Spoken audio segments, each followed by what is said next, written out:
this is what it takes to stay married because I'm not going to financially support you.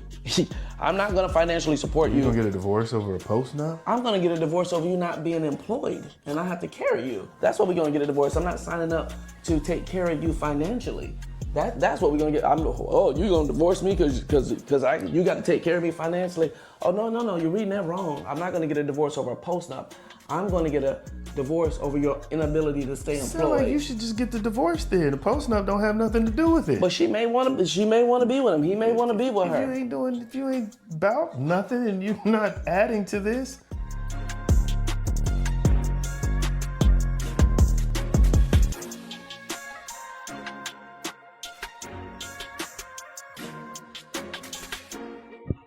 Welcome to another episode of Vows and Verdicts with Tessie and Charles.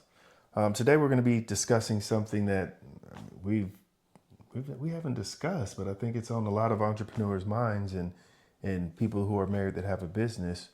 Who gets the business if we decide to split? How does that look? Well, I think legally speaking, the first thing we're going to say is it depends. I can't speak about any state as an attorney. I can't speak about what would happen in any state other than Georgia. And in Georgia, it's really going to depend on a lot of different variables about when the business opened, what your role is in the business, your contribution to the business, the type of business. Like, I have a law firm, and I say I have a law firm because Charles is not a lawyer. So you couldn't have the law firm even if I wanted to give you the law firm or even if you asked for the law firm. That doesn't mean I don't have to pay you alimony based on what the law firm has produced while we're there as a portion of your contribution to working in the firm. But the firm itself, I couldn't give you that business. But depending on the business, if we had a restaurant or something, we could literally sell the business and split it 50-50. We could do a lot of different things, but some people have businesses where, let's say you were at the fire department and I have a restaurant and you had no contribution. You didn't work in, you didn't contribute to it at all. This would be represented the same way, in my opinion. I would argue that it's the same thing as your job. This is the input and revenue. If I open this restaurant during our marriage, now it's just income. How much am I making from the income? That's what we're going to be talking about, not the business. I'm going to keep my business. You're not entitled to a portion of the business. If it's a family business, that's very different than I have a business and I happen to be married to you. Mm-hmm. Do you understand what I'm saying? I do, but not that I care. But if I'm staying at home with the kids during the times that I'm at the fire department so you can run this business, how does that pan out? Because some of what I'm doing in the household allows you to run this business. Well, then I think it comes into you getting an equitable share of the business. It could be positioned as a strong alimony payment. Your portion of it could be paid through alimony. Like, there's a lot of different options. So though I'm not working in the business or started the business, I still can be compensated for the time that I was at home taking care of the house things to allow you to. Yes, but that's more of a spousal support argument, not I have an interest in this business. You could be home doing the same thing, taking care of the kids and being a house dad, and I'm running this restaurant, and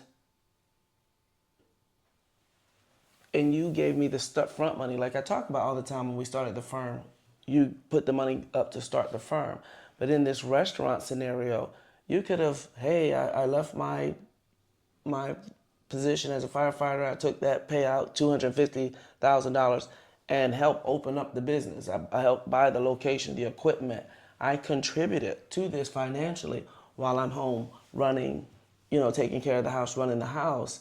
I do the payroll, I do the inventory, and you do some portion of helping contribute to the business, either financially or even at home, that doesn't require you to be in the restaurant running it physically. Now we're talking about a situation where you will be entitled to a portion of the business. If you didn't make any contribution to the business and you're just home taking care of the kids, I don't mean just in that way, but you're not contributing to the business, in my opinion, that's more of an alimony claim rather than a part of the business. You could be, because there's a world where you could get a portion of the business and also alimony, two different things. And you could get both, because you're entitled to a portion of the business because you work in the business, you help grow the business, you're doing the marketing, the payroll, you help the seed money to start it. And now going forward after the divorce, you don't have a career because you've been home supporting the family in a different way. That's ongoing. This is what the business is worth. You're going to get a portion of this at the time of the divorce. But going forward, you need spousal support, perhaps, because you didn't have an outside income other than what the restaurant So a business bought. essentially can be divided up or done similar to if we had a house. It's kind of Yes. viewed the same way. Yes, it's an asset. If it has you do an assessment of the business and it has a value, but there's options to it. I can keep the business and just buy you out. Same way with a house. Same way with the house. I can keep the restaurant and just give you your portion of it, which is a separate argument than alimony. And you may get both, you may not get both, but I'm just saying I can buy you out and keep my restaurant, keep the name, keep everything, but you're entitled to a portion of the value, and you get an assessment of the value of the business, and I can be ordered to or agree to give you some portion. It doesn't have to be 50-50, but I can be ordered to give you a share of the value of that business if we split and we're married. It's a squirrel moment, but let's say that I never worked in the business, never worked in it, but my credit is what has been used to sustain the business, help it grow. Would that then now entitle me to a portion of the business, meaning the loan for different things or credit cards for different things are in my name? You run the business, you are the soul, you are the business, but my credit is what helped scale the business. I think, again, that's just going to come down to the judge's discretion of how much they think that contribution went to it. I think it would be substantial if we don't have a business without your credit. But again, it's a very passive contribution. If your credit has allowed me to open the restaurant, but I'm paying all the bills that, all the loans and so on and so forth, and that's all you've done was allowed your good credit to allow me to do that. I mean, it would be an argument. I don't know what portion that would be. It could be 10%, it could be 50%. I think those kind of things will come down to a judge and how that argument is presented. But would you have an argument for some claim to some portion of the business? I would argue yes. I would argue your contribution would be weighed, but I wouldn't have a restaurant in your scenario. But for you taking out a loan for me to open the business, that's huge to me. In my opinion, it's huge. Other people could argue that it was very passive and you didn't do anything in the business, so it shouldn't be weighed equally as me finding the location, doing the work, the staffing, the employment, the marketing, the sales, the cooking, all of the things in it. So again, it would be weighed, but it is a contribution. Other people, who gets the business if we split? Well, do you have a prenup? Some people have a prenup, and I have this business, and then we get together, and I had this before I met you. So if we have a prenup in place, and it was written well, it would depend on how you write it. Some people would say, I had this business before you got here, it's hands off in the divorce, then you're getting nothing if we split. The prenup could say the business was worth X amount of dollars. It was worth X amount of dollars when I met you, and now we're married, and you're going to contribute to it because you're this, great marketer, a great chef, and you're going to add to the business. But when I met you, it was at $1 million. So this $1 million that it was when we got married is hands off. Everything that we grow it to together, we will divide. Some people will even do a post-nup afterwards. We are together. You're at the fire department, I'm growing this, and you don't have any interest in growing or doing anything, and you work your 40-hour job, and I'm working 70 hours, running myself crazy, doing all this to grow this business. We're going to do a post-nup, and we agree that we will stay married, but what you earn in your career is what you get, and what I earn for my career is what I get. As long as we're together, we're doing whatever.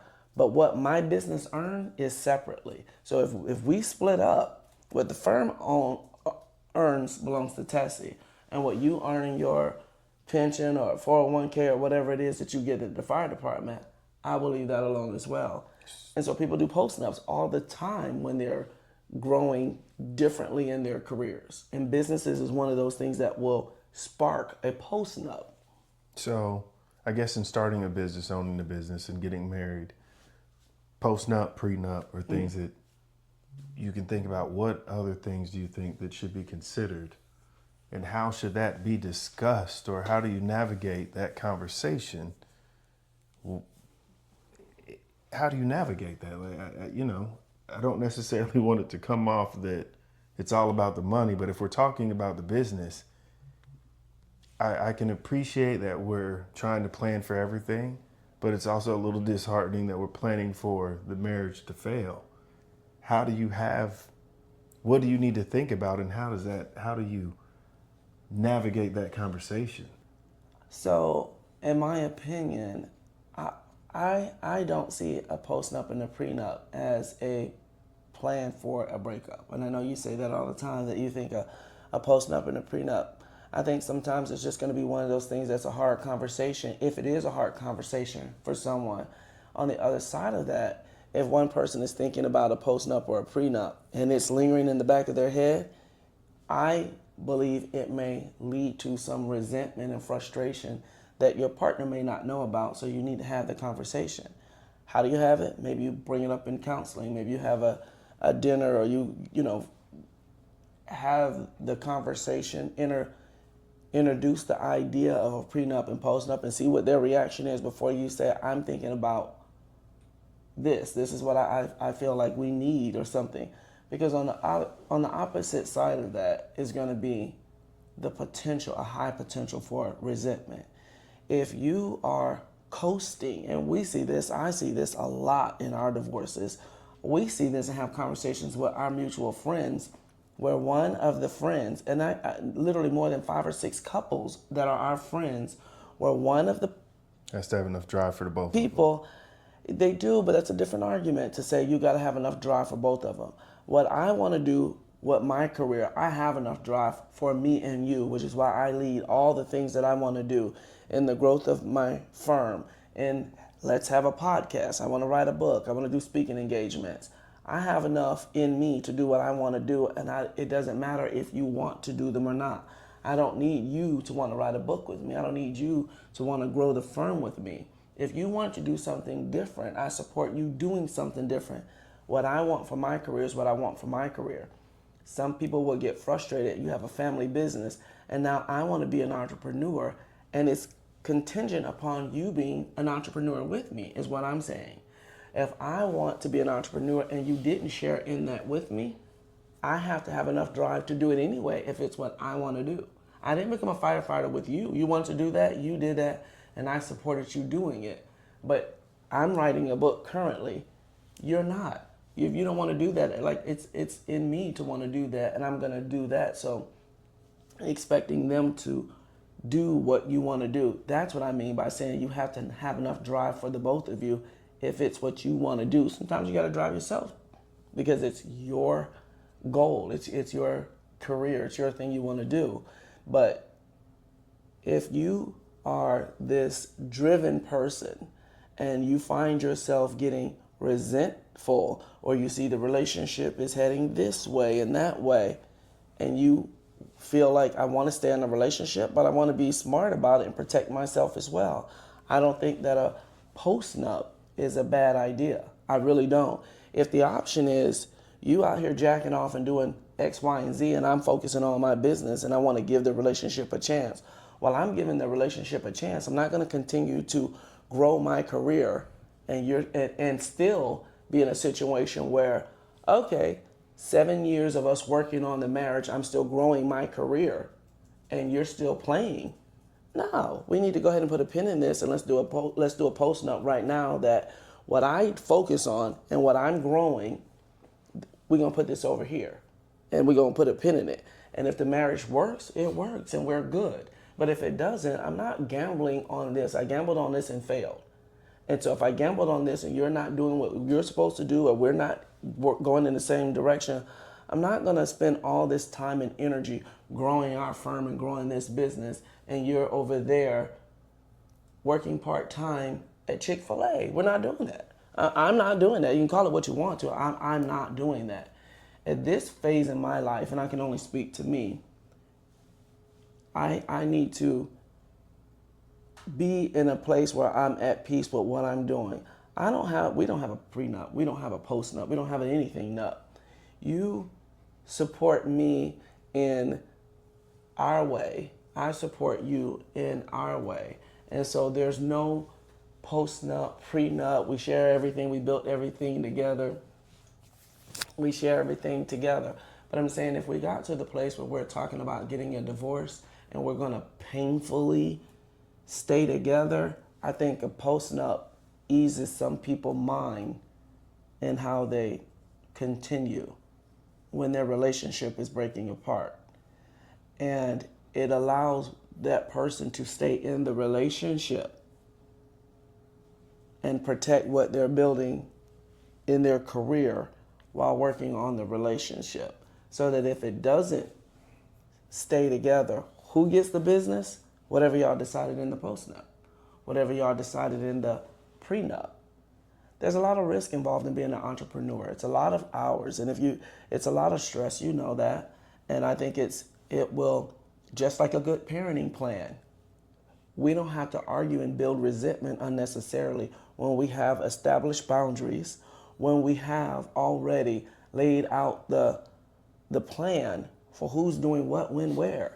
I think I see a prenup and a postnup the same way that I see a parenting plan. If everybody knows what's involved, if we're getting married or we're married and, okay, I decided to throw in the towel. I'm no longer going to be a teacher. I'm going to go out here and open a daycare. I'm going to do this other thing.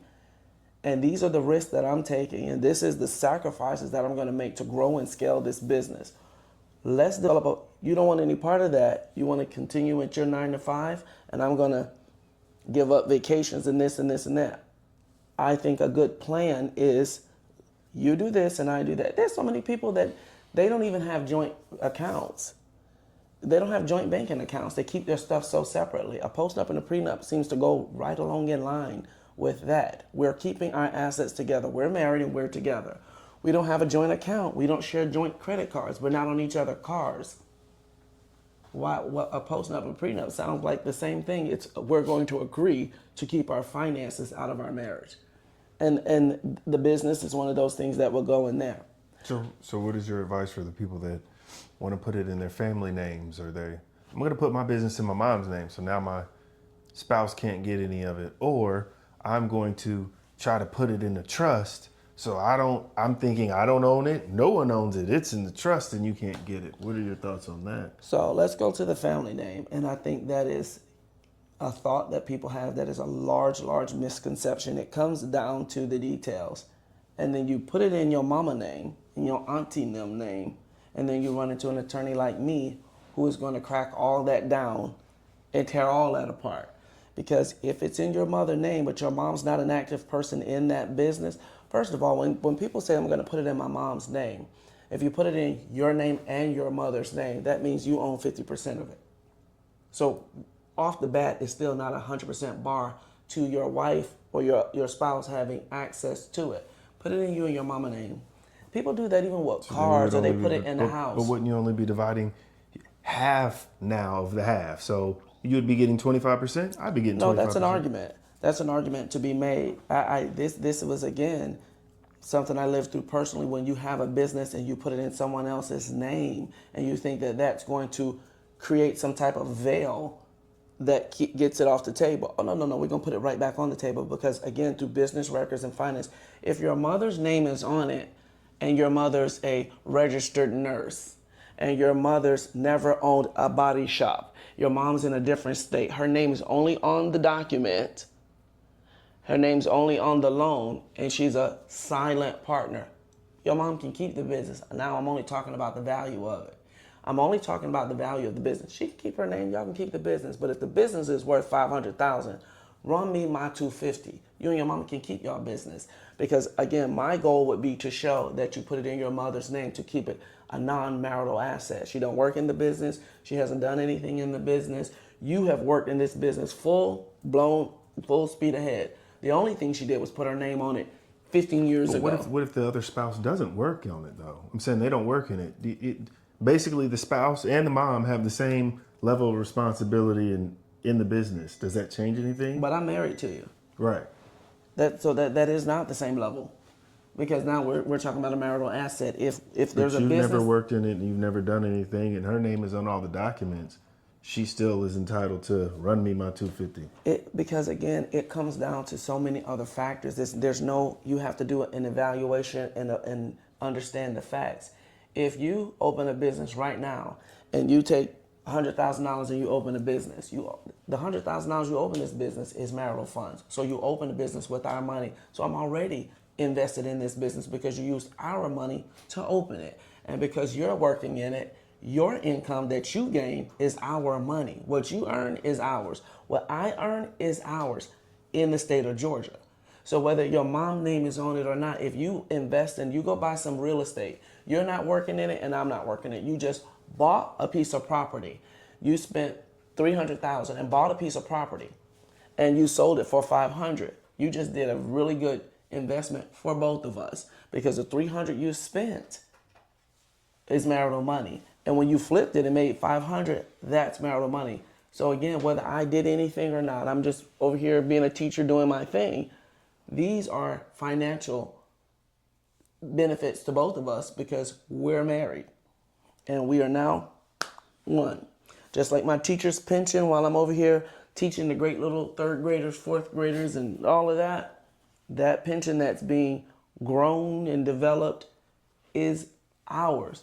What I see a lot of in Georgia is a lot of the wives will have the 9 to 5 W-2 job. She's the teacher, the nurse, she does that. And the man will go hustle and be an entrepreneur. You have a tow truck business, you have a whatever kind of thing. He's making it happen and a lot less structured on paper. And when they go through a divorce, the wife will have a whole moment because they don't believe that they should have to share their 401k and pension with him. He didn't save anything. I did this and I was doing that. And every dollar you earned while y'all were married, you were allowed to do that while he was out running a bar, having a tow truck, a lawn service. Your pension, this is one we did for a good friend of ours. She had about $900,000 in assets, stocks and bonds and so on and so forth that she had accumulated over their very long-term marriage. And she didn't want to give him anything, but it was so crazy because at the time that he retained me, he had paid off her credit cards because he's so old school. He paid all the bills and baby, what you earn is yours. He paid all the bills. He paid off her credit cards. But in the process of the divorce, she ran him back up again. Like, he gonna pay it. He gonna pay it. And he was like, I'm not paying that again. He was so upset. I'm not paying that again. I just paid off all your credit cards. I'll get a lawyer before I pay them credit cards again. He only retained me to not have to pay off her credit card debt, which was literally like $20,000, $30,000 again. I remember. And I said, oh, wait. Pigs get fed. Hogs get slaughtered. Bam. So I said, well, wait a minute. Oh, wait a minute. I'm looking around. We got the assets on the table. Oh, They didn't have any children. They didn't have any property. It was just, I showed up at this mediation so that he didn't have to pay her credit cards again. But when we're exchanging documents, I see this over 900. What was this? I just, doing my due diligence, I need to let you know you're leaving over $450,000 the moment on the table. You messed up. And we went back and forth, and of course she was, wait, never mind. Oh, no, it's too late now. You done unrung this bell. Now I see you have $450,000. Like, I had to talk him into this. If it was the other way around, it would be no conversation, would be no question. That $400,000, $450,000 plus, and because you want to argue, and because of the income she made more than him, Not only did she have to give him a check for over $450, she had to pay his attorney's fees on top of it because of the income difference between the two. Because the same thing that'll make you laugh will make you cry. On paper, you made 150, 160. He don't make shit. He don't blah, blah, blah, blah. You're talking too much. See, you're right. We go with that. He don't make anything. He out here cutting grass. This is her demeanor. Literally, while you're in the box. Say that again. I'm just saying, while he out here cutting grass, he ain't making no money.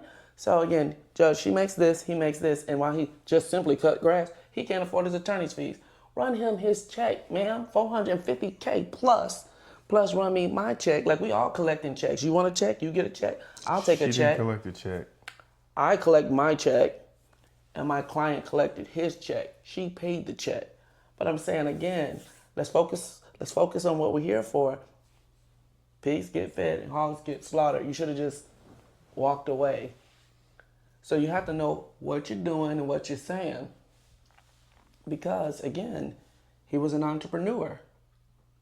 There was no business to divide, but I'm just saying there was no business to divide. But while he was being an entrepreneur and running that, he was entitled to half of her pension. This just goes back to the same line of thinking. Like, all of these are marital assets. The business is a marital asset, just like her pension.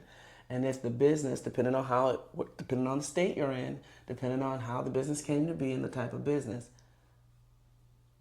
who gets the business is like this house. It's almost the same question. Who gets this house? If we get a divorce, you want the house, you can have the house. I don't want it. If you, I want the house or the business. If you don't want the house, I'm gonna still have to give you your half of the equity. I have the house, and people, I got the house in the divorce. Who keeps the bricks and sticks makes no difference. If the house is worth $10, give me my $5. You can have the house. We get a divorce. We both agree. I don't want the house and all these bad memories. Like, I'm going to go get something else, something fresh, so we can sell it and divide it 50-50. But even if I keep the house, give me my half. Even with the business, you kept the business, keep the half. Sometimes it's so intertwined that the courts will order you to sell the business and divide the profits 50-50 or whatever the split is. So sometimes neither one of y'all get the business. Sometimes there was a chain of restaurants when we first opened the firm. It was a large chain of multiple restaurants. I don't think it was Houston's. It was one of the ones that we went to in Atlantic Station.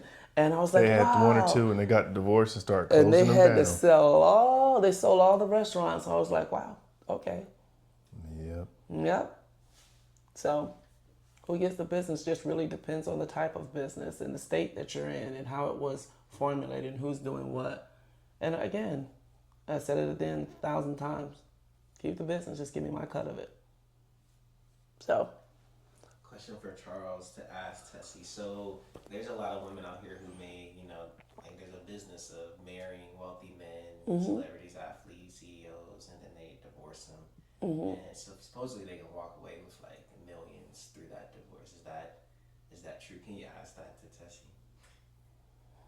Okay. It's specific. Okay, but go ahead. So, question for you. I think there's an assumption that I can be a trophy wife and marry these men that have these prominent businesses and divorce them and walk away with a portion of their business. What are your thoughts on that, or how does that actually happen? I don't think that it happens as much as people think it does, because most prominent businessmen and athletes are a little bit more savvy with their money, especially prominent businessmen. That's how they became prominent businessmen. And most of them are going to have a prenup in place. Now, some of these, old school people call them gold diggers, but, opportunists now. A lot of them are getting a lot more savvy with what they do. They're coming into the prenup with a signing bonus kind of written into it. If I have a kid, I get a this bonus. Amount of money. If I stay for 3 years, I get this additional. But that's normal in a prenup. But a lot of them, like, you're going to open this business for me. You're going to do this thing. And they're writing in their own clauses to make sure that they are taken care of as well. If we get married, we're already starting off with this is the minimum that I'm going to get. But in a prenup, when you're marrying these wealthy people, they will, after this many years, you get this. I believe Janet Jackson even did that with her marriage. In her prenup, if we stay married past this time and have a child, I get this if we get a divorce. And I want to say it was something like 7 years or 10 years if we stay married. Let's just say it was 5 years. As long as we stay married 5 years and have a child, if we get a divorce, I get $1 billion, whatever it was. She stayed the term that she was supposed to stay and had that baby. And I think within a few months, definitely less than a year after the magic marker, they filed for a divorce. That prenup is probably what kept her trying longer. That wasn't Janet Jackson, though. It was absolutely Janet Jackson. Absolutely. You want to pause and fact check that? Nah, it's good. No. I'm saying pause and fact check what he's saying. Yeah, I thought it was somebody else. Janet Jackson, baby. Janet Jackson married, She I didn't think. have no kids. I thought that might have She been Halle did. Berry or somebody. Wrong. Janet Jackson married an Arabian business tycoon, had a child, little boy, and had to stay over there with that baby until she had the fucking baby. She stayed over there with that baby, got that money, and filed for a divorce a couple months after the 10-year anniversary, whatever it was. Yeah, 100%. 2017, yeah. I didn't know she had kids. Did she have a child? Yeah, Child. Y'all better know. yeah. Yeah, I don't have no glasses on. Check that. She had a child. She had a child? Yes. All right. They were showing her. She was one of the ones coming on tour, bring her little boy on stage with her, little curly head, little mixed looking little boy. What's his name? Some crazy little, these celebrity names. FIFA. That's crazy. Yeah, but the curly one, this one. Yes, when she was pregnant, she was all over everything. Showing her rubbing her little bump, cause she carried it, not like a surrogate. Yeah. You carried it, delivered it, little white looking baby, and he got a little color as he got older. Looked like Caden or Carmine, kind of baby. But what was the terms of her prenup? That's what I'm saying. What are the terms? Yeah. I know after she had that baby, it was like she had to stay married to January. She filed like She's over there March. with she got tired of walking around with the sheet on her head. I don't even know if it was Arabic for real though. So that's what I said. Fact check that. 200 million payout. But how long she had to stay married and have a child? Yeah, that's that. Let's see. Telling you. 200 million have a baby? No, and stay married though. No, it wasn't to have a baby. That was just the terms of her. Stay married for how long? 5 years. And she had to stay married for 5 years and had to have a child. Yeah. Cause she had. People have jobs that they hate longer than that. But we got to keep it tied to this, so we don't just go random. But we can tune back in again. This is what I'm saying when you say marry somebody wealthy, and then you're gonna leave. The terms was that she had to stay married for 5 years, and have a child was a term of that too, wasn't it? But her marriage ended up just being a business contract. That's what y'all say. What a prenup is not a business contract. I love you. I'm not. Janet Jackson could have married anybody. She got money and like she in the She had house. 200 million. I don't know what she got. And she got 200 plus million now. Yeah. I'm just saying. In the thunder and rain. Yeah, that it is. I'm just saying that is one of those, again, that prenup. She had to stay married 5 years and have a kid, and she got millions, a couple $100 million. People work harder for less. But I'm saying that's that prenup to answer your question. Can you do that? But it's written in there. So the women are getting a lot more savvy about what they're writing into their prenups, and the men are protecting themselves. And it's a mutual benefit for both, I guess, if you're going into a prenup. But prenups, postnups, those are ways to protect your business. So there's not a question of who's going to get the business if the relationship fails. I think to tie it back into the closing, if you are concerned or have a question about who's going to get the business if the relationship breaks up, I again want to reiterate, it depends on the type of business. Some businesses are not divisible. As of yet, like law firms, you can't you cannot own a law firm in Georgia currently unless you are a lawyer, so you couldn't get the business. But there's other ways for you to get a portion of the equity for the time that you put into it, or whether that be through alimony or some type of lump sum payment. Courts will oftentimes balance that out too. Since you have the business, we'll give you the properties. You can't have the business, but we know the business is worth $10 million. But you guys also have $10 million in real estate. So you keep the business, and he gets the cars and the properties and the land and stuff like that. So they can portion it out that way. But as it relates to the business, it really depends on the type of business, the individual contribution made to the business, when it was purchased, whose name's it in, if there's a third party, like a family member putting it in your auntie and them name. And most importantly, prenups and postnups will help you have a little bit more control, so there's no guessing game about who's going to get it. If you came to me and asked for a postnup for a business that I'm not contributing and working and coasting in, I wouldn't have an issue with that. I wouldn't see it as a threat either. If I have my own career and I know I'm chilling and you're out here running all over the world trying to make this thing happen, as long as we're together, we're together. But I wouldn't see it as a threat that you are building something and I'm not contributing to it. I wouldn't feel a sense of entitlement that I should have it. I think some of that comes with age, though. It living a little bit longer and in acquiring more things and assets. I think that conversation can be had a little bit. It can be easier had with an older person than a younger person in the beginning of their career. You just don't have enough life experiences and may not understand the totality of all of that. Hey, I'm in my 40s and 50s and we're having this conversation. Well, I know what I've built and where my credit is and where I've gotten those things to at this point.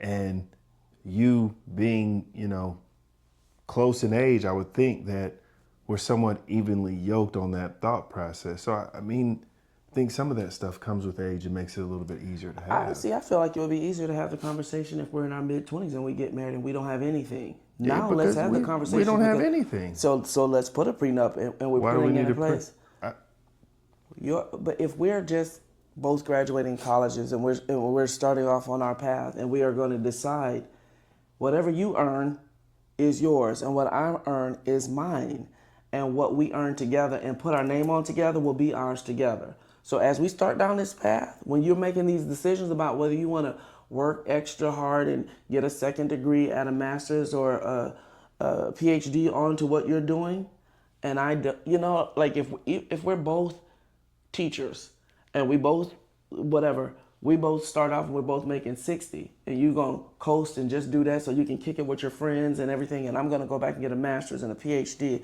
and I'm working summer school and I'm doing all these extra things because I want more financial That's going to take benefits. some time for you to go from a bachelor's all the way to a PhD. That's going to take a couple of years. So let's just say 5. So at the beginning, we're talking about it like, well, what are you planning on doing?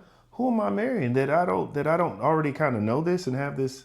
But I'm saying things change. We're already married is what I'm saying. If we are married and we're newly married and I'm saying, hey, I'm thinking about doing this, and you're saying no, like we don't have to have I just think, again, young people starting out their careers, you don't know if your partner's going to be lazy. We have friends right now, I won't even say the gender, but we have friends that can't keep jobs. And we're both college educated, but we can't keep consistent jobs.